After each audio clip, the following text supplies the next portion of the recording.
A minha formação acadêmica é em ciências sociais, tenho uma pós-graduação em sociologia política, ciência da religião e teologia. De modo que a minha área, na verdade, é apologética, né? Que o pastor chama de caçadores de heresia. Mas, dentro da área da apologética, cabe também a política, que é uma área que eu gosto muito. Na minha casa, todos estão, pelo menos, não são ativistas políticos, mas pelo menos estão conscientizados politicamente, desde o meu filho mais novo até a minha esposa, que é bem ativista política mesmo, ela pegou gosto pela coisa. Então a gente sempre está trocando ideias, sempre debatendo, sempre levantando questões. E eu quero parabenizar a igreja, o evento todo aí, a organização, o pastor, com a liderança aqui da igreja presbiteriana, por colocar justamente próximo à eleição um debate interessante, né? Quando a maioria das igrejas não quer nem tocar em política, né? Vocês conseguem levantar um evento desse para nós termos informações e debates referentes a uma área tão preocupante para a igreja. Porque uma igreja que não se preocupa com política, irmãos, ela já está tomando uma posição política, como disse o pastor, né? O apoliticismo, ele é tão político quanto o ativismo político, só que em lados opostos. A minha palestra hoje, ela tem como objetivo simplesmente trazer algumas informações da conjuntura política brasileira.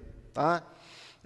Quando a gente olha para o nosso cenário, o nosso histórico político nacional, e a gente costuma qualificá-lo com um jargão: político é tudo vagabundo, político nenhum presta. De onde que nós trazemos isso? De onde que nós adquirimos essa noção de que político não presta, de que a política não deve se misturar com a igreja? Então nós temos alguns pressupostos, alguns princípios, pelos quais nós devemos pautar todas as nossas falas, todos os nossos discursos, as nossas narrativas. E eu acredito que, dentro da minha área, né, que é a sociologia, a gente pode navegar um pouquinho para sair um pouco do senso comum. Então, qual é o objetivo da nossa palestra? Primeiro objetivo, a primeira parte da palestra, e eu queria que o pastor me ajudasse nisso também, porque eu sou péssimo. Quando estiver faltando 5 minutos aí, você pode erguer a plaquinha, tá bom? Como a gente faz lá em Santos.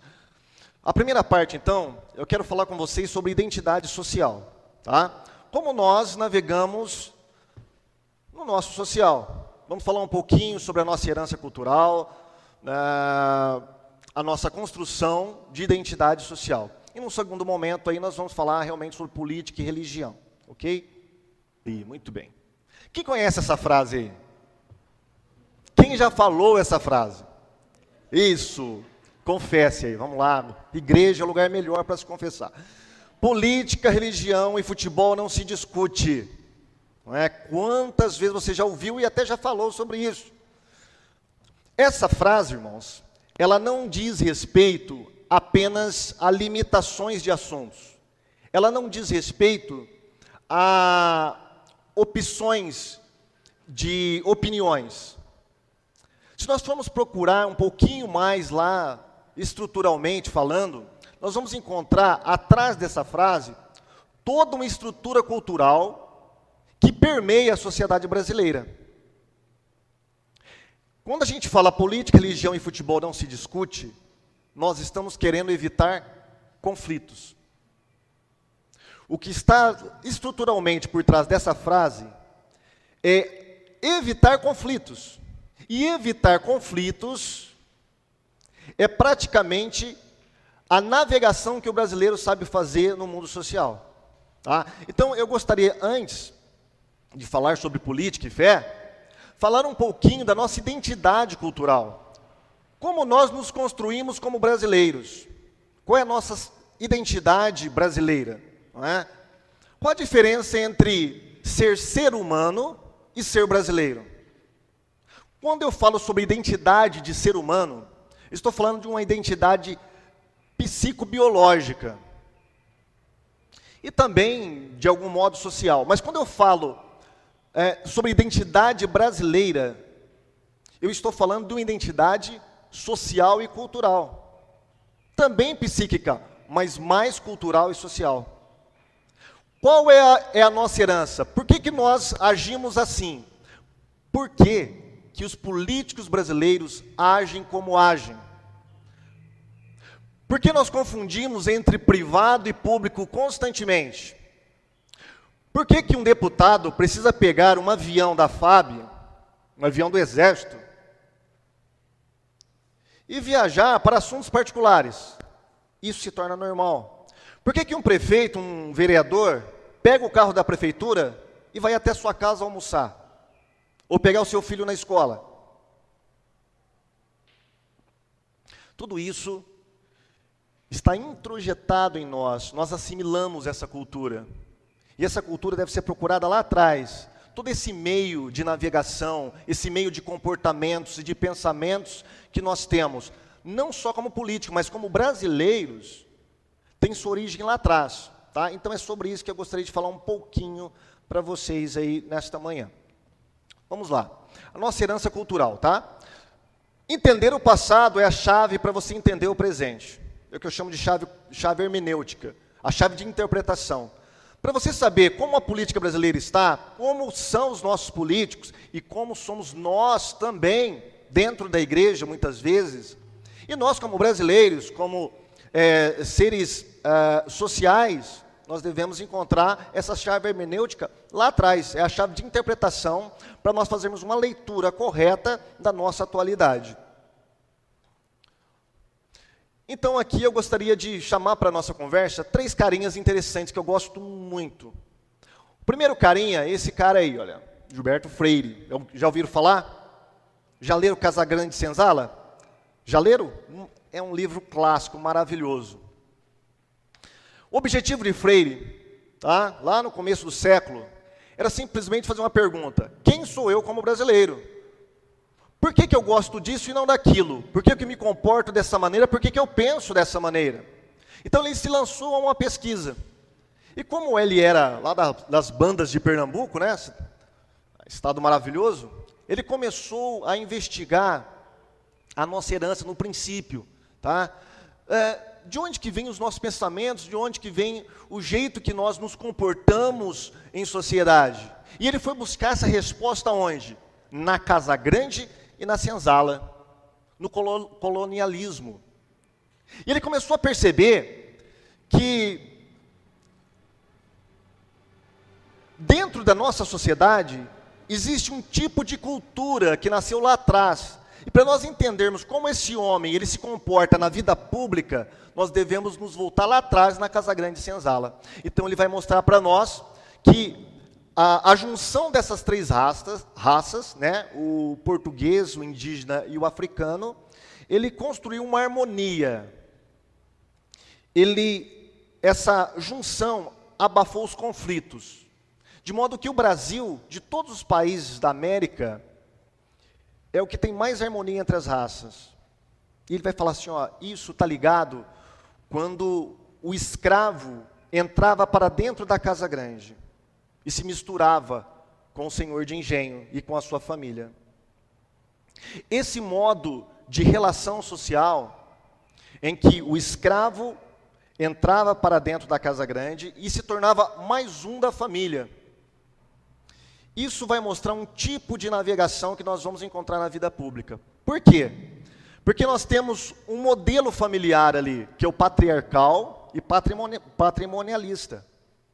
O senhor feudal, o senhor de engenho, é o que tomava conta de tudo, ele era o senhor de tudo. E o escravo via nesse senhor a solução de todos os males. Via nesse senhor o chefe supremo. Via nesse senhor o salvador da pátria, para tudo. De modo que, quando foi se misturando as raças, né, branco, português com escravo, com índio, foi se misturando e foi espalhando isso para as terras tupiniquins, isso foi construindo no brasileiro uma mentalidade cultural que nós vamos encontrar até hoje. E ele vai falar para nós em Casagrande e Senzala, olha,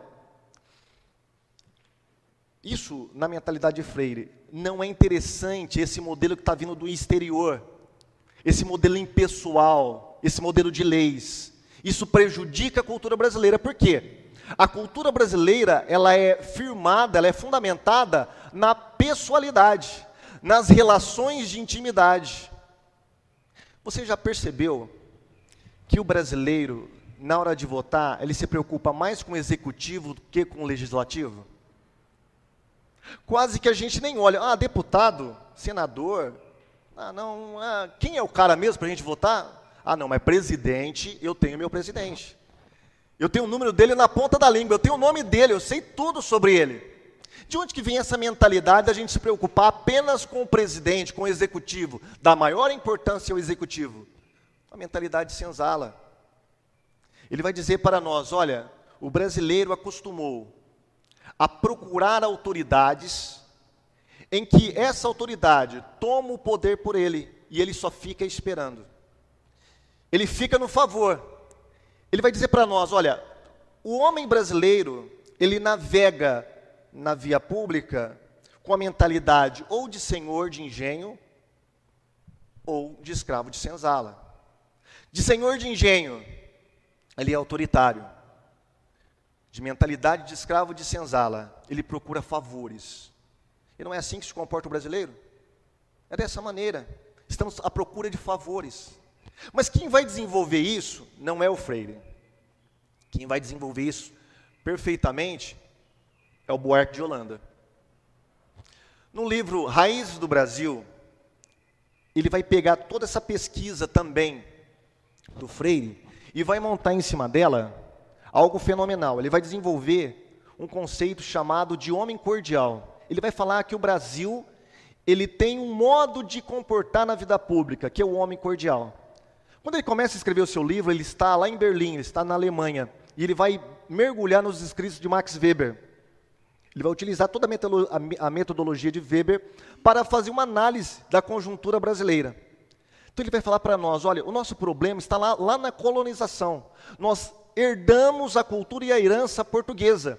E ele vai falar para nós, olha como que era a cultura portuguesa, é essa aqui, olha. Primeiro, Portugal é diferente de todos os países da Europa, até hoje. Não sei se vocês sabem, muitos europeus não gostam de portugueses. Eles não gostam, outros europeus de outros países. O europeu, ele não era dado a estratégias, a planejamento. O europeu vivia da dependência divina. Daí porque a nossa colônia é completamente diferente da americana. A americana era uma colônia de planejamento, de estratégia. A nossa colônia era de providência. Então nós viemos aqui, implantando todo um sistema agrícola que dependia do quê? Dos céus. Nós dependíamos dos céus. Os grandes engenhos dependiam do quê? Da chuva que Deus manda. Essa era a mentalidade portuguesa. Portugal, ele dava mais valor ao status do que ao mérito. Ao contrário dos Estados Unidos. A mentalidade americana é completamente diferente. Já vem uma mentalidade totalmente já fundamentada no protestantismo. A mentalidade portuguesa é totalmente fundamentada no catolicismo. Então, a mentalidade portuguesa, ele vai falar para nós, é uma mentalidade de aventureiros. Tanto é que o Brasil se torna... Obrigado, minha querida. Você tem um pontinho no céu, viu? Muito bem. 2 copos ainda. É uma mentalidade de aventureiros. Então, ele vai falar para nós... Dessa maneira, e é bom a gente lembrar, quando ele escreve esse livro, ele está preocupado com a transição da era Vargas, 1930. Ele escreve o livro em 1920, mas preocupado já com 1930. Porque nessa época nós estamos tendo uma transição. Que transição é essa? Saindo da área rural, da época do Freire, e indo para a área urbana, para uma época urbana. Uma época onde o capitalismo está sendo implantado no Brasil. E quando nós falamos em capitalismo, nós temos que lembrar de uma coisa muito fundamental no capitalismo, que é a burocracia. A burocracia, no Brasil, ela se transformou em algo que chega à beira do empecilho, né? De algo que a gente não gosta. Falou em burocracia, meu Deus, já lembra do quê? De banco. não é? De cartório, de papelada, de coisa que vai demorar. Mas a burocracia, na mentalidade do Max Weber, lembra que ele está bebendo em Weber?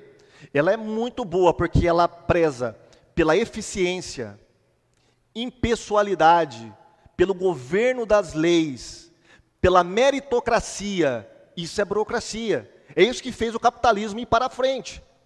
Então ele tem essa visão, olha, como que eu devo ensinar agora o homem público brasileiro que está fazendo essa transição do campo para a cidade? Ele vai falar assim, olha, nós estamos saindo do campo com a mentalidade de homem de casa grande. Nós estamos saindo do campo com a mentalidade em que ou eu tenho a mentalidade de escravo de senzala ou de senhor de engenho. E nós estamos levando isso, essa pessoalidade, essa intimidade, tá? Esse modo de mandar e de receber favores para a vida pública. Isso vai dar coisa errada, gente. Por quê? Você tem choque de duas mentalidades. Uma mentalidade capitalista, onde você preza a meritocracia, o governo das leis, com a mentalidade de pessoalidade familiar. Então ele vai dizer para nós, olha o que está acontecendo. Os filhos dos senhores de engenho, que está perdendo poder agora, porque o poder é transferido da casa grande para os grandes centros urbanos. Quem está mandando agora é o Estado, é Vargas que está mandando. Ele está tentando construir uma nação. Mas o que está acontecendo? Os filhos de senhores de engenhos estão indo para a vida pública com a mentalidade de casa grande. Ou seja, uma mentalidade de pessoalidade, onde você manda ou onde você recebe favores. Tá? Então, esse homem, ele vai falar para nós, esse homem, ele não consegue distinguir entre o público e o privado. Ele entra num universo que está sendo implantado leis objetivas, leis que devem imperar na vida pública. Mas ele está vindo de uma vida urbana, onde impera o quê? As relações familiares. Ele está entrando para a vida pública dessa maneira. Ou seja, o que está acontecendo no Brasil moderno nessa época? Nós estamos tendo uma estrutura totalmente de mundo moderno, capitalista, do império das leis, só que a cultura e a mentalidade brasileira ainda não mudou. Deu para vocês começar a fazer o link disso aí? Isso impera até hoje. Nós temos uma mentalidade política, os nossos políticos, eles navegam na vida pública com mentalidade familiar. Por isso que você vê tantos escândalos, por isso que você vê tantos desmandos, tanta corrupção. Por quê? Porque eles pegam a coisa pública, né? a vida pública, como se fosse uma vida familiar. Eles trocam. Então, para ele, o público vira privado. Por quê? Porque nós temos essa mentalidade. Mais à frente, um pouquinho, nós temos o da Mata, que é um dos que eu gosto muito. Mesmo porque ele era militar, capitão do exército, né? E ele escreveu esse livro, Carnavais, Malandros e Heróis, que se tornou um clássico, e um modo de você enxergar como que se comporta a sociedade brasileira. Ele vai pegar, então, toda essa pesquisa, desde Freire e do Holanda, e vai fazer uma mesclagem, só que agora mesmo na vida urbana. Tá? A vida urbana já está estabelecida no Brasil. Ele vai falar para nós, olha, o brasileiro, ele tem dois modos de navegar. Um é a rua, o outro é a casa. A casa é o lugar de aconchego. Ele está falando numa linguagem parecida do Holanda, só que de um formato diferente. Ele vai falar assim, olha, a rua, aliás, a casa é o lugar do aconchego. A casa não é apenas um espaço geográfico, é um espaço moral. Ela está cheia de significados. Na casa, impera a pessoalidade, impera o aconchego, não há atritos, há paz e harmonia. Na casa, eu tenho o meu reconhecimento, eu sou pessoa em casa. Ao contrário da rua. Na rua, impera a impessoalidade, impera as leis, impera o conflito. Na rua, você não é pessoa, na rua você é indivíduo. Então ele vai falar para nós. O problema do brasileiro é que quando ele vai para a vida pública da rua, aí ele está falando a mesma linguagem de Holanda, mas de um formato diferente. Quando ele vai para a vida pública, quando ele sai para a rua, ele sai com uma mentalidade de casa, uma mentalidade familiar, uma mentalidade de harmonia. Só que quando ele chega na rua, ele encontra o quê? A dureza da lei. Ele vai falar para nós, olha, dessa maneira, como as leis são colocadas no Brasil, de cima para baixo, sem uma construção do povo, tá? Por isso ele vai falar assim, ó, as leis aqui no Brasil, a gente pode falar que a lei pegou ou a lei não pegou. Ó, essa lei pegou, essa aqui não pegou. Ou seja, você pode burlar essa lei. Ela não pegou, ela não faz parte, ela não foi introjetada em nós. Ao contrário, por exemplo, dos Estados Unidos, França e outros países da Europa, onde você tem lei ou não tem lei. As leis são obedecidas de fato. No Brasil, não. Por quê? Porque as leis, ela choca com a cultura brasileira, porque ela é colocada de cima para baixo. Então, deste modo, como que o homem brasileiro, ele navega no espaço social? Não tem outro modo, a não ser burlando as leis. E como que ele faz isso? Ele faz isso de duas maneiras. Através do jeitinho brasileiro ou através do que? Você sabe com quem está falando? O jeitinho brasileiro nada mais é do que a mentalidade de escravo, em busca de favor. Você sabe com quem está falando? É o senhor de engenho falando. É o autoritarismo. É os dois modos que nós encontramos para burlar a lei como brasileiros. Por quê? Nós temos mentalidade familiar. O Buarque de Holanda vai falar para nós, olha, o brasileiro é o homem cordial. Tanto é que o Brasil ele é conhecido pelo quê? Pelo calor, não é? A harmonia. Nós adoramos dar tapa nas costas. Cheguei ali e já dei um abraço no pastor Aécio. Né? O brasileiro gosta de abraçar, gosta de pegar. Ele vai falar para nós, olha, o homem cordial não é o homem gentil. O homem cordial vem de cardíaco, ou seja, o homem do coração, o que age com o coração. Ele pode tanto ser harmonioso, dócil, como ser autoritário. Tá? Ele pode ter tanta mentalidade de favela, ou de senzala, como a mentalidade de senhor de engenho. E o Buarque vai a fundo nisso, é maravilhoso o livro dele. Ele vai falar assim, olha, você percebeu como que o brasileiro gosta do diminutivo? A Santa Teresa vira Terezinha, né? Robinho, não é verdade? Quem que tem apelido aí no diminutivo? Olha lá. Carlinhos, olha aí, Carlinhos, não é? Ou a gente também pode aumentar, né? Carlão. Mas a gente nunca gosta de chamar exatamente pelo nome. Se não tem nome, a gente coloca um apelido. Por que nós fazemos isso? Porque nós gostamos de nos aproximar, nós não gostamos de aparência. É horrível, o brasileiro não entende como que os japoneses não conseguem se tocar ao se cumprimentar. Não é verdade? É assim. E aqui eu estou numa igreja presbiteriana. Estou numa igreja fundada por europeus. Sim ou não? Não sei. Não? Asiático. Tá, mas a matriz presbiteriana é fundada por americanos e europeus, sei lá. Os presbiterianos, eles têm uma maneira adquirida de lá. Hoje eu estou na igreja batista, mas a minha raiz, ela é assembleiana. A minha base é toda assembleiana. E as igrejas pentecostais, principalmente a Assembleia de Deus, é uma igreja genuinamente brasileira. E você pode chegar que você vai levar um abração mesmo.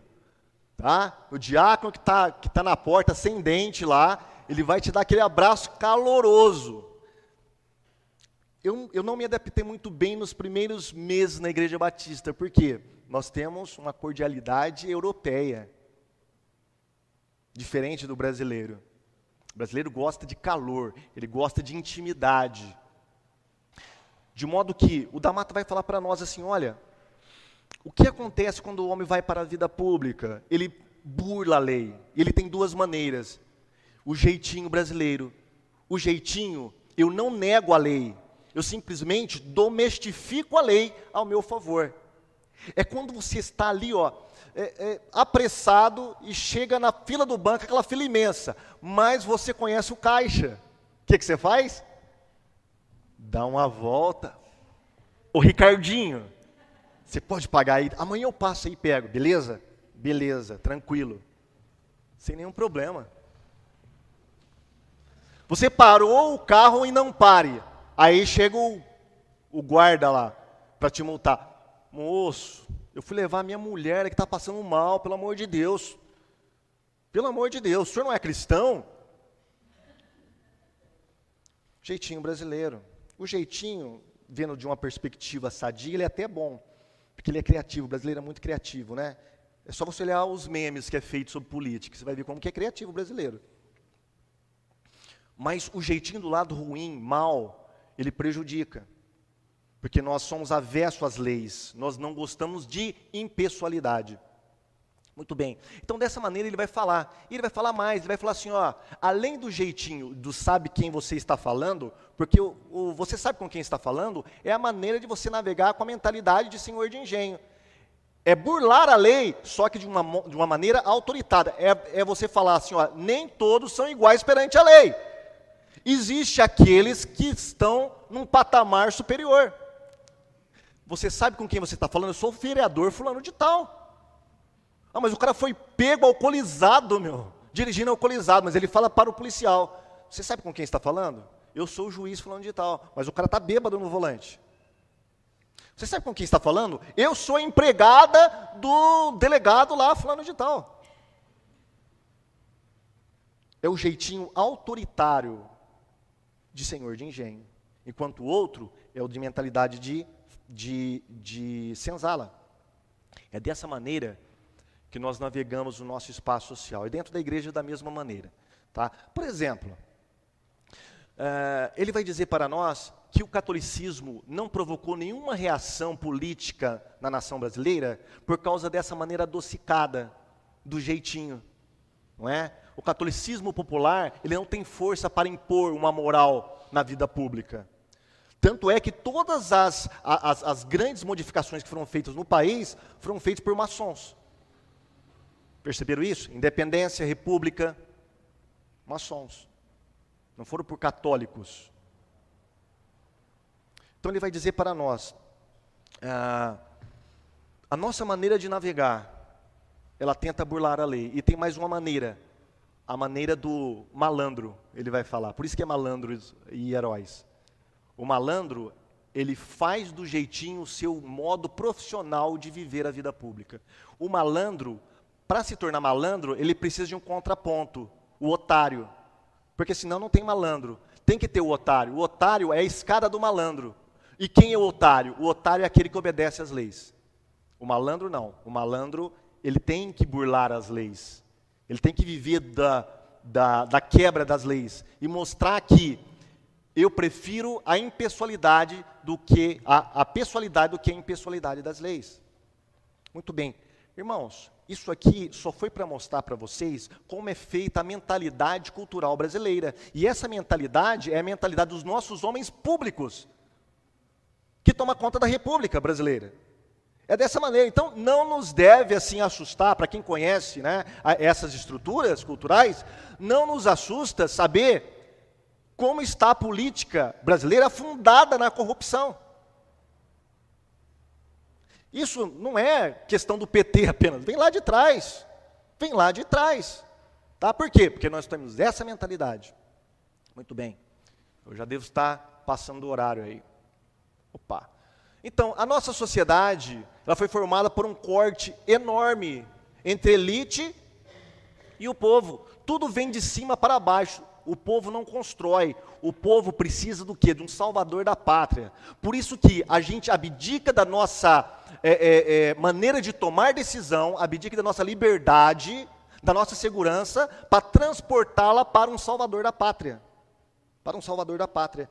O brasileiro sempre está procurando um salvador da pátria. E dentro da igreja evangélica não é diferente. Não é diferente. Tá? Por quê? Porque a gente acredita, a nossa mentalidade é, se a gente conseguir colocar um presidente evangélico no poder, melhora o Brasil.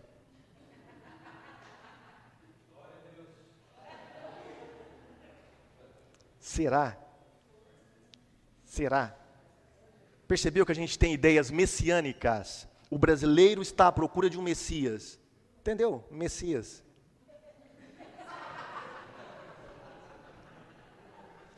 Pessoal, religião e política não se misturam.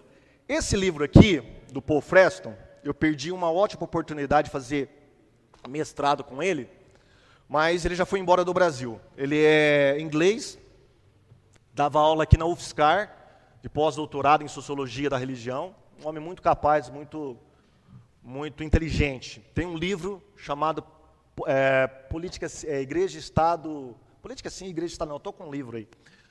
E ele diz aqui, olha, religião e política se misturam, enquanto igreja e Estado não pode se misturar. A reforma protestante ela foi feita baseada neste pensamento, de que o Estado não deve ser religioso, deve haver o quê? Uma diferença, então uma separação entre igreja e Estado. Agora, veja bem, não misturar religião e Estado não é a mesma coisa que não misturar religião e política. Igreja e Estado não, religião e política pode ser. Tá? E ele vai começar o seu livro desconstruindo um mito chamado de Estado laico. Hoje qualquer coisa, né? A pessoa fala, mas o Estado é laico. Você não pode ler a Bíblia num plenário, porque o Estado é laico. Você não pode ter um símbolo religioso, porque o Estado é laico. Então as pessoas estão levando para o extremo o conceito de laicismo. Tá? O Estado ser laico diz respeito à administração do Estado. Ele não pode ser governado por uma religião determinada. Tá? Mas isso não quer dizer que o Estado não pode conter símbolos, não pode conter conceitos religiosos. Por quê? Porque o Estado legisla sobre tudo. Ele protege o direito de religião. E o direito de religião e a religião em si é uma cultura. Como que eu vou deixar minha cultura de lado e entrar no Estado? Ah, tá, agora eu vou deixar de ser, por exemplo, nordestino para eu me transformar em deputado federal. Não posso. Eu trago comigo toda a minha herança. Quem é ateu, leva toda a concepção ateia para dentro do Estado. E quem disse que um cristão não pode levar os valores cristãos para dentro do Estado? Não só pode, como deve levar. Porque os direitos humanos, todas aquelas leis que protegem a vida, a propriedade, tal, foi baseada onde? Em valores cristãos. Valores que estão exauridos aí na Bíblia Sagrada. Muito bem.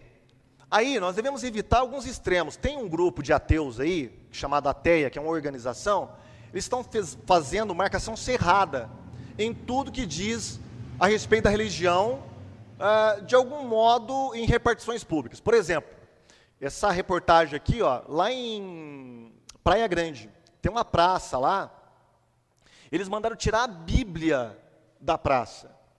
Justiça determina a remoção de inscrições bíblicas de praça em São Paulo a pedido de ateus. Na minha região lá, na cidade de Araraquara, essa mesma organização entrou também na justiça para que a Bíblia não seja lida em plenário. Gente, tudo baseado no quê? No conceito de Estado laico. Logicamente que isso é um falso conceito, né? A gente deve evitar isso aqui. Lógico que nós não só podemos, como devemos levar os valores cristãos para dentro da vida pública, sim. Só que também tem um outro lado da moeda, né? Tem um outro lado da moeda. Né? E a gente está vendo aqui. Quando políticos, quando líderes religiosos, fazem do púlpito palanque de propaganda política. Não é? Isso é errado. Tanto é errado que a justiça brasileira agora proibiu isso, porque está virando uma vergonha. Então, tem os dois lados da moeda. Aqui, você mistura as coisas. Lá, você proíbe as coisas.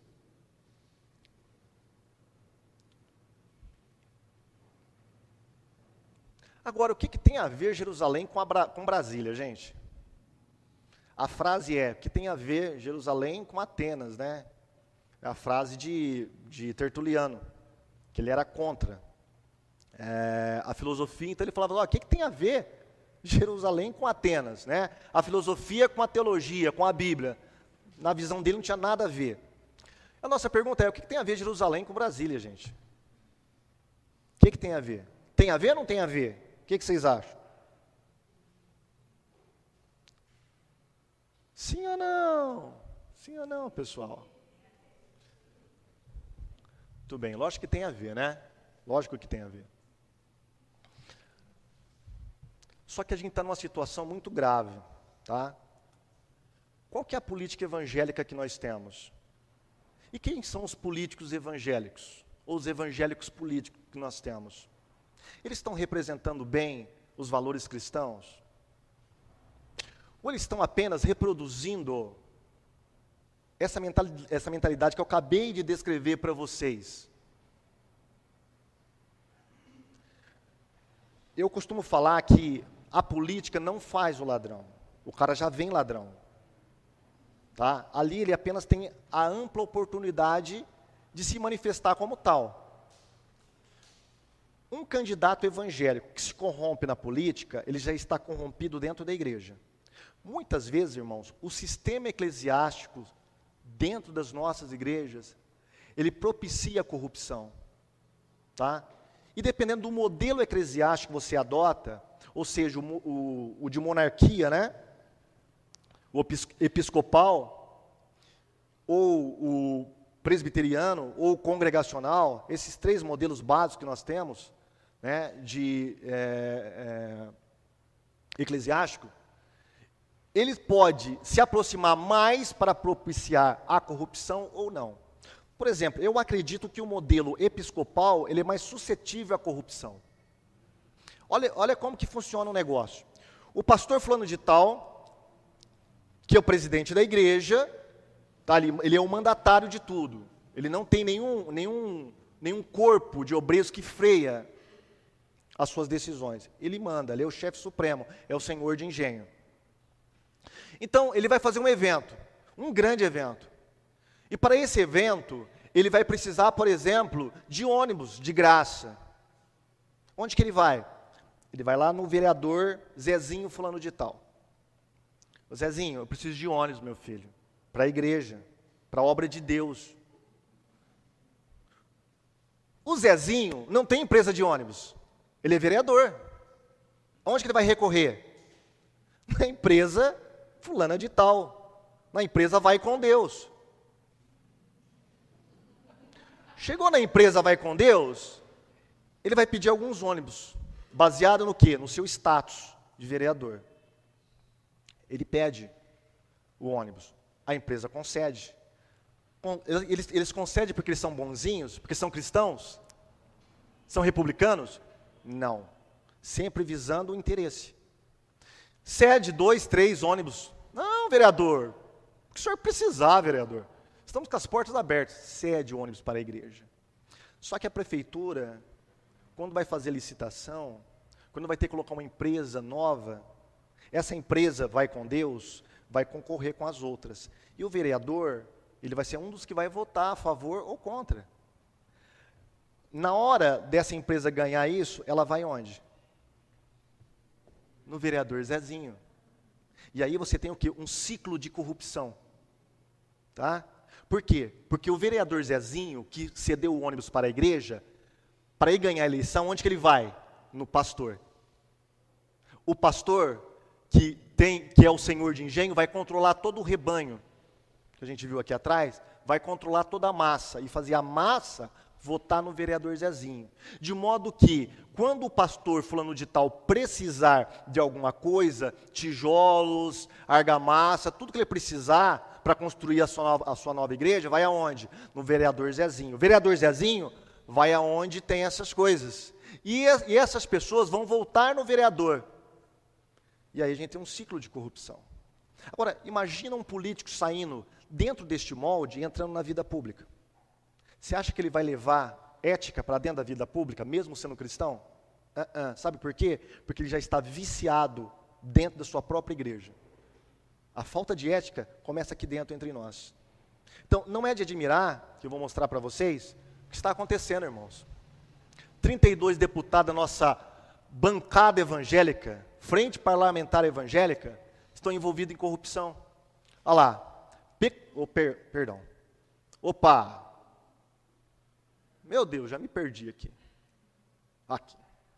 Apertei o botão errado. Peculato, furto, apropriação de bens ou valores públicos. Tá? Improbidade administrativa, corrupção eleitoral, abuso de poder econômico, sonegação fiscal e formação de quadrilha. 32. Isso levou essa mulher aqui, filha de crentes, que eu acho que ela não é mais evangélica, a escrever esse livro. Em nome de quem? A bancada evangélica e seu projeto de poder. Por que isso? Porque não basta ser crente, não basta ser evangélico, não basta ser cristão. Você tem que levar para a vida pública os valores e a ética cristã. Quando a gente sai de uma posição apolítica, do apoliticismo que nós tínhamos antes, né? Política é coisa do diabo, irmão. Que é isso? Eu me converti ouvindo essa narrativa. Política é coisa do diabo, é coisa do mundo. Crente não se envolve com isso. Então a gente tinha essa mentalidade, né? Então a gente sai de uma mentalidade apoliticista e vai para uma mentalidade completamente oposta, com sede de poder, e acreditando que se a gente colocar um político evangélico lá dentro, tudo vai sanar na nação, tudo vai virar um paraíso na terra. Não é. Deixa eu ver aqui. De modo que o Paul Freston ele vai falar assim para nós, olha, o problema ético reflete as fraquezas das igrejas. Os escândalos não são problemas individuais, são deficiências de ensino e modelos de liderança. Os políticos evangélicos são a cara da igreja, que não queremos ver.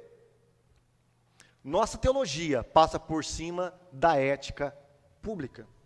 E aí ele vai nos dar duas perspectivas políticas evangélicas atuais. O pessimista alienado, sempre estou voltando na moça oriental lá. Talvez o ar da igreja aqui, né, irmã?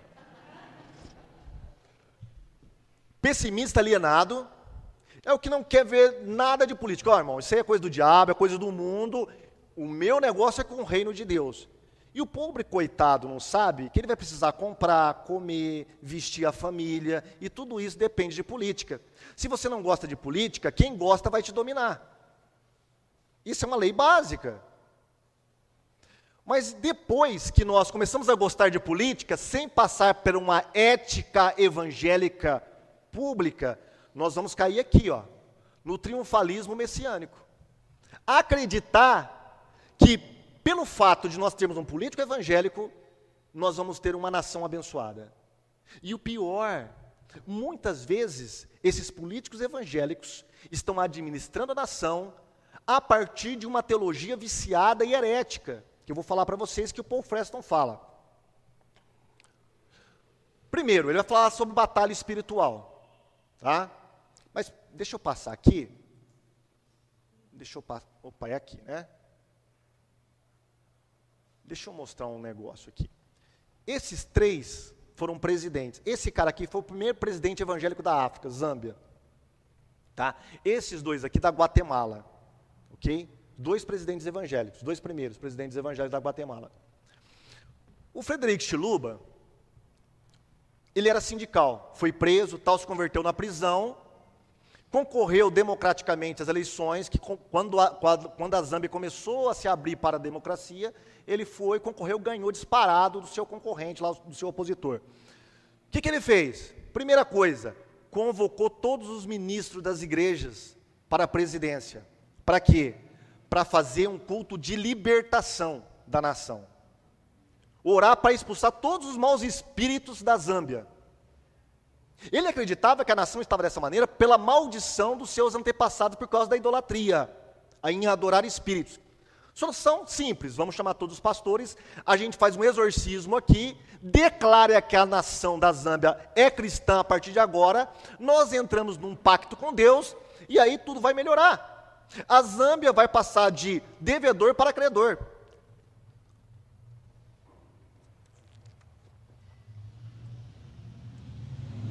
Ele começou a dar cargo para pastores. ele começou a convocar evangelistas e pagar com dinheiro público para fazer cruzadas no país. Só que ele começou a fazer igual o seu antecessor, a ser um ditador. Mudou a Constituição, começou a prejudicar democraticamente, né, o seu opositor, para que ele não galgasse o poder, para tomar o poder das mãos dele. Foi um péssimo, se tornou um ditador. Por quê? Porque essa teologia da batalha espiritual, essa teologia da confissão positiva, não pode ser transposta nem para a teologia bíblica, muito menos para a vida pública. Então, ele pensou que fazendo isso ia libertar a nação, que ia ser próspera, simplesmente declarando que a nação é do Senhor Jesus, Zâmbia é do Senhor Jesus. Como a gente viu aí, né, algumas décadas atrás, em vários, declare, povo brasileiro, a nação do Senhor Jesus, e aí tudo vai mudar, vai virar uma maravilha. Não é assim. Nós estamos levando para a nossa vida pública, quais são os valores? Nós estamos levando uma mentalidade mundana aí fora. Como eu estava conversando com o pastor ali, né? Ali fora, muitas vezes a igreja está pensando como pensa o mundo. E Paulo fala lá em Romanos capítulo 12, né? Não vos conformeis com este mundo, mas transformai-vos. A palavra transformar ali tem um sentido de metamorfose.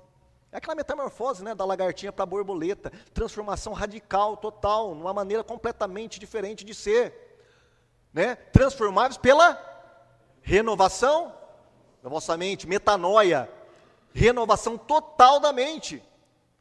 Então a transformação começa aqui, olha, começa aqui na nossa mente, nosso entendimento. Isso também passa pela cultura, pela nossa mentalidade cultural. De modo que eu não acredito que simplesmente colocando um político evangélico, tudo vai melhorar. Esse político ele foi construído a partir de quais valores? Qual plataforma, para falar a linguagem do pastor, qual plataforma esse político foi construído? Esses dois aqui, da Guatemala, também cristão. Esse aqui, um general, se tornou um ditador. E esse aqui também de uma igreja que fazia, na época, libertação pela Guatemala, largou o pastorado para virar candidato. Ganhou, estava afundado em corrupção. E todos eles tinham cobertura espiritual e profética. Veio profetas dos Estados Unidos para profetizar para ele que ele seria o novo homem de Deus na Guatemala. Muito bem. E aí o Paul Freston vai falar assim, olha, nós temos alguns modelos de política no Brasil, tá? Entre os evangélicos. O primeiro modelo é o institucional, o outro é o autogerado, e o modelo que ele propõe é o comunitário. Eu não sei como está meu tempo aí, pastor. O modelo de política institucional, ele não menciona, ele menciona, mas não menciona esse livro do Macedo, mas eu coloquei aqui, é um livro emblemático que reflete muito bem o que Paul Freston está falando. Olha o livro do Macedo, Plano de Poder, Deus, os cristãos e a política. Você acha que vai sair alguma coisa boa daqui? A Igreja Universal, o que ela fez? Ela criou um partido. O Paul Freston vai falar assim, olha, isso é furada. A igreja não pode se misturar com política. A igreja, instituição, denominação não pode se misturar com política. Por quê? Quando a política da igreja não der certo lá e acontecer alguma coisa de errado, isso vai refletir no quê? Na igreja, como instituição. A igreja vai ficar manchada. Esse modelo não dá futuro, isso aí não funciona. Ele vai falar, olha, a igreja, ela não pode se envolver com política, a igreja no sentido institucional. Tá? É diferente. Mas aqui, ó, nesse livro, olha o que o Macedo vai falar para nós. Vamos nos aprofundar através desta leitura, no conhecimento de um grande projeto de nação elaborado e pretendido pelo próprio Deus, e descobrir qual é a nossa responsabilidade neste processo. Desde o início de tudo, ele nos esclarece de sua intenção de estadista e de formação de uma grande nação. Ou seja, ele está com a mentalidade do Antigo Testamento, teocrática. A igreja não é teocrática. A igreja não é uma nação nos moldes do Antigo Testamento. O que o Bispo Macedo está querendo? Poder. Submeter a política à religião institucional. Isso não vai dar certo. Um outro modelo, que ele vai chamar de modelo autogerado, é aquele indivíduo autônomo, tá? Ou ele se converte próximo à política e se diz candidato evangélico, ou ele já era evangélico, traz uma carreira para a política e se lança ao eleitorado evangélico. O problema disso, ele vai falar, esse pessoal, isso aqui eu só peguei como exemplo, viu, pessoal? Tá? Não estou falando que são eles, mas, por exemplo, o Antony Garotinho, ele falou assim, né, na época em que ele estava concorrendo, olha, eu sou evangélico, mas eu não misturo religião com política. Está errado. Se ele não mistura religião com política, ele não está levando os valores cristãos para dentro da política. E o problema disso aqui é o seguinte, quem que vai controlar essas pessoas? Depois que elas pegam, de novo, eu vou falar para vocês que eu estou apenas usando como exemplo, tá? Não estou falando que eles são assim. Cada um interprete como quer. Eles depois não têm compromisso nenhum de responder aos seus atos na vida pública para a igreja. Não tem. Se eles fizerem A ou B ou C, se eles fizerem bem ou ruim, eles não precisam responder para ninguém. Não tem ninguém que os controle. Eles são autônomos. Tá? Então você vê, o candidato vem na igreja, fala que vai fazer isso, vai fazer aquilo, o cara ganha. E aí você vê daí há um ano o cara lá na lista de corruptos. E aí, você vai pedir o quê? Explicação para ele? Ele não vai te dar explicação. Então o modelo proposto pelo Freston é o seguinte. É aqui. É um modelo comunitário. É um político assessorado por um grupo de pessoas cristãs. Não é a igreja institucional. É um grupo de pessoas engajadas politicamente dentro das igrejas que pode fomentar, tá, um quadro que possa eleger um político que, de certa forma, vai responder à crítica profética daquele grupo. Quando tiver que criticá-lo ou consertá-lo, ele vai dar ouvido. Essa é a proposta dele. Então ele fala, olha, nós devemos pular da simples conscientização para a formação de quadros. Tá? Devemos ir além da conscientização política e formar quadros. Ele fala assim para nós também, nós devemos ir além das pautas tradicionais da bancada evangélica, do que nós evangélicos sempre trabalhamos. Quais são essas pautas? Proibição de casamento com pessoas do mesmo sexo, proibição do aborto, liberdade religiosa, identidade de gênero, legalização das drogas, legalização de jogos de azar, isenção fiscal das igrejas. Essas são as pautas que a gente está circulando, né? A gente fez alguma evolução? Sim, algumas são muito boas. Só que a gente deve ir além disso aqui. Qual é a proposta que nós temos evangélica, como evangélicos, para a nossa nação? Por exemplo, para as artes. O que nós temos de proposta para as artes? Para a cultura. Tá, beleza, vamos colocar um presidente evangélico. Ele vai escolher quem para tomar conta da cultura, baseado em valores cristãos? Do esporte. E aí, fala para mim, do esporte. Qual é o projeto evangélico que nós temos baseado em valores cristãos para o esporte? Nós temos alguma pauta? Nós temos algum projeto disso? Nada. Nós não temos nada, irmãos. Nós queremos ganhar o poder, simplesmente por mágica, acreditando que o Messias que estiver lá, ele vai resolver todas as coisas. Não vai resolver todas as coisas. Esse evangélico não tem um projeto para a nação. Não tem um projeto de valores cristãos para a nação. Então, o que nós devemos fazer? Ele vai falar para nós, nós devemos trabalhar algumas bases. Que bases são essas? Base, primeiro, teológica do engajamento político. Mostrar para a igreja que, ao contrário de que muitos cristãos pensam, a Bíblia fala muito sobre política. Tá? Não essa politicagem, não é politicagem, é sobre política. Porque quando o brasileiro, principalmente, né, como é alienado politicamente, o brasileiro, não é nem o evangélico, o brasileiro, no geral, quando ele fala a palavra político, ele pensa a palavra política, o que ele pensa? Em política partidária, em política institucional. Então, ele não quer se misturar com política institucional e nem partidária. Mas a palavra política, ela é muito mais lata, gente. Tá? Política a gente faz constantemente, em todos os momentos. Por exemplo, dentro de uma família, há toda uma relação de poder. Isso é política. Dentro da igreja, muito mais.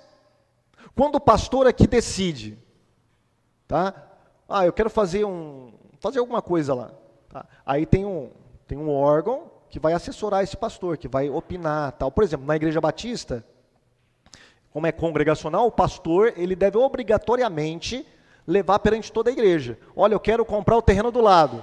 Todos aceitam? Ah, não, pastor, eu não aceito não. Por que o senhor quer comprar esse terreno? A gente tem dinheiro em caixa? A gente tem isso e tal. Então, o que nós estamos fazendo ali? Política. Diretamente, nós estamos fazendo constantemente política. Só que as pessoas não sabem disso. Experiência cristã na política do mundo moderno. A história dos evangélicos na política brasileira. Nós tivemos 2 presidentes evangélicos. Vocês sabiam disso? Café Filho, ficou 1 ano no poder, foi deposto. E depois o Geisel, na época dos militares. Geisel era luterano e Café Filho era presbiteriano.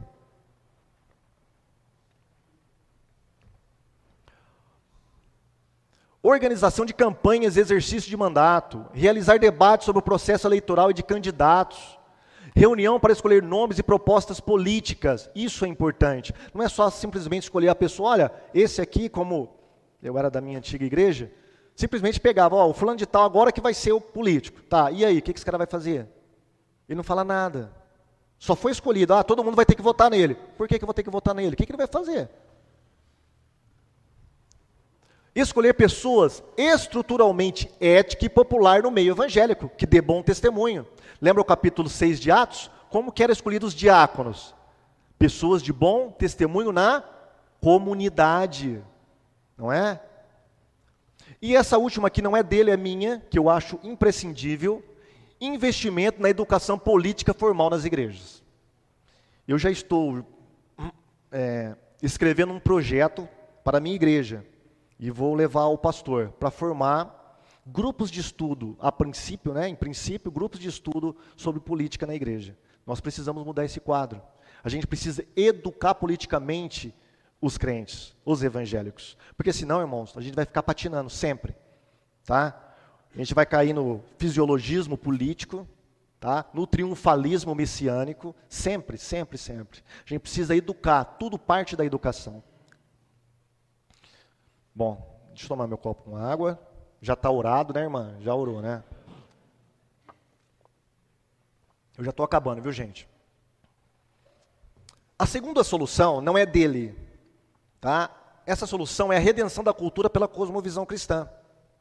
É de uma moça muito conhecida no meio reformado. É a Nancy Pierce. Tá? Olha o que ela fala. Nesse livro, Verdade Absoluta, muito bom. Quem não leu, eu aconselho a ler. Os evangélicos arriscaram tudo em apenas uma única questão. Lançaram-se ao ativismo político como o modo mais rápido e mais seguro de fazer diferença no cenário público. Então nós temos de um lado, polarizado, os ateus, agnósticos e aqueles que não são religiosos, que acreditam que você não deve levar nada dos valores cristãos para a vida pública, porque o Estado é laico. Para contrapor a isso, ela está falando, os evangélicos se lançaram que nem doidos na vida pública. Mas ela vai falar aqui, olha. Sem perceber que a política tende a espelhar o quê? A cultura, e não o contrário. É o que nós acabamos de falar na palestra. Os nossos políticos brasileiros, a nossa estrutura política que nós temos no Brasil, reflete o quê? Colônia, Casa Grande e Senzala, rua e casa. Jeitinho brasileiro. Você sabe com quem está falando? Toda essa mentalidade está permeada onde? Na cultura política brasileira. É isso que ela está falando. Ela fala assim, a política apenas está espelhando a cultura que está aí fora. O que nós temos que fazer então, gente? O trabalho mais eficaz é feito por cristãos comuns, cumprindo o chamado de Deus para reformar a cultura em suas esferas locais de influência. Precisamos desenvolver uma cosmovisão cristã, precisamos libertar o evangelho de seu cativeiro cultural. Não é? Por quê? O que os adeptos do laicismo fez? Pegou a religião e jogou para o privado. Olha, vocês têm que ficar quietinho. Falta 15 minutos. Isso? Ou já foi, já passou? Falta 15, tá bom. O que eles fizeram? Ó, fica quietinho. Vocês podem falar de Deus, desde que seja dentro de 4 paredes, tá bom? Aqui não, vida pública é completamente diferente. É isso que os novos ateus lá nos Estados Unidos estavam tentando fazer. Richard Dawkins, tá? E toda aquela patota toda. Fazer o quê? Pegar a religião e tirar da vida pública. Olha, você pode até ter a sua religião, que acredite em Deus, só que desde que seja no privado. Não venha falar de Deus na vida pública. Ok? Então, ela está falando exatamente isso aí, olha. Precisamos desenvolver uma cosmovisão cristã, precisamos libertar o evangelho de seu cativeiro cultural e restabelecer o status de verdade pública. Ou seja, fazer uma redenção também na área política. Tá? E como que nós vamos fazer isso? Sabe quem que fez isso aqui já, gente? Vocês vão ter uma palestra hoje sobre isso. Tá? É o Renato Vargas, eu acho que vai falar sobre isso. Não sei. Marxismo cultural. Tá? Quem que fez isso? Gramsci. Marxista italiano. Que de sua prisão, ele foi preso pelo governo fascista. Da sua prisão, ele escreveu os famosos 6 cadernos do cárcere, onde ele elaborou todo um plano para modificar o marxismo. Porque o marxismo até então era aquele marxismo que tinha dado certo. É o revolucionário que você pega em armas. Tá? É o sangue, é tudo ou nada. É a ideia de Marx, Lenin e Stalin. Tá? Nós vamos tomar o poder, é a ditadura do proletariado. Nós vamos tomar o poder, mas através do quê? Da força, da arma. Vamos impor de cima para baixo. Apesar de que eles falam que é de baixo para cima, né, do proletariado. Mas, na verdade, tem toda uma hierarquia de poder. Mas, enfim, o que Gramsci fez? Eu vou até passar um pouquinho da palestra do irmão, o irmão me perdoe. O que ele fez? Disse, olha, isso aí não está dando certo. Tá? A gente está levando só paulada. Não está dando certo. Esse positivismo do capital, isso aí está estragando. A gente tem que modificar. Como que a gente vai introduzir a revolução? Não é pela via das armas, é pela via cultural. Pela via cultural. E aí, ele criou o que ele chamou de intelectuais orgânicos. O que é um intelectual orgânico? Ó, o irmão me perdoe. O irmão que vai palestrar me perdoe, mas já estou entrando na palestra dele. O intelectual orgânico é justamente aquelas pessoas que estão na base de poderes, mas não o poder político apenas, qualquer poder. É aquela senhora que está lá como presidente do bairro, é aquele diretor da escola, é aquele médico que tem alguma chefia, é aquele policial dentro do quartel. Então, o que ele fez? Olha, nós precisamos mudar a mentalidade cultural dessas pessoas. Não é ir apenas lá na política, é aqui, ó, culturalmente. A partir do momento que as pessoas tiverem a sua mentalidade mudada, como dizia Marx, né, elas tomar consciência de classe, elas então vão começar a pensar dessa maneira. E nós vamos começar a tomar todo o poder. Esse negócio do marxismo aí, economicista, positivista, isso aí já era da época de Marx. Agora os tempos são outros. E ele conseguiu fazer muito bem isso aonde? No Brasil. Dá uma olhada como que está a educação no Brasil. A economia do Brasil. A cultura do Brasil. Irmãos, a Bíblia diz muito acertadamente, os filhos das trevas são mais prudentes do que os filhos da luz. Nós deveríamos estar fazendo isso. É o que a Nancy Pierce propõe aqui, de maneira diferente, né? Mas ela propõe a mesma coisa que Gramsci já fez lá atrás. Nós devemos fazer o quê? Educar, tomar o poder. Poder como? Simplesmente para estar no poder, para falar que é evangelho? Não, para transformar essa cultura, transformar essa mentalidade. Enquanto nós não pegarmos os nossos filhos, ensinar fazer uma leitura da sociedade aí fora, a gente não vai conseguir muitas coisas, tá? A gente está mandando os nossos jovens para a faculdade, lá eles são doutrinados e voltam para dentro da igreja. É isso que está acontecendo. Então nós devemos começar aqui. Eu acho que a via principal é essa da Nancy Pearce. Tá? Essa é a via principal, trabalhar a cultura. E depois, subir um pouquinho na proposta do Paul Freston lá, de começar a criar quadros, a educar politicamente a igreja. Bem, irmãos, era isso que eu tinha para falar para vocês. Que Deus abençoe a todos, tá? E vai ter perguntas e respostas agora? Vai ter? Sim?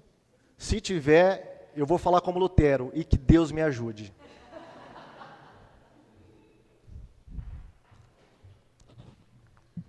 Amém. Eu fico com medo de ir passando o horário. Amém. Graças a Deus pela palestra. Né? Bom mesmo.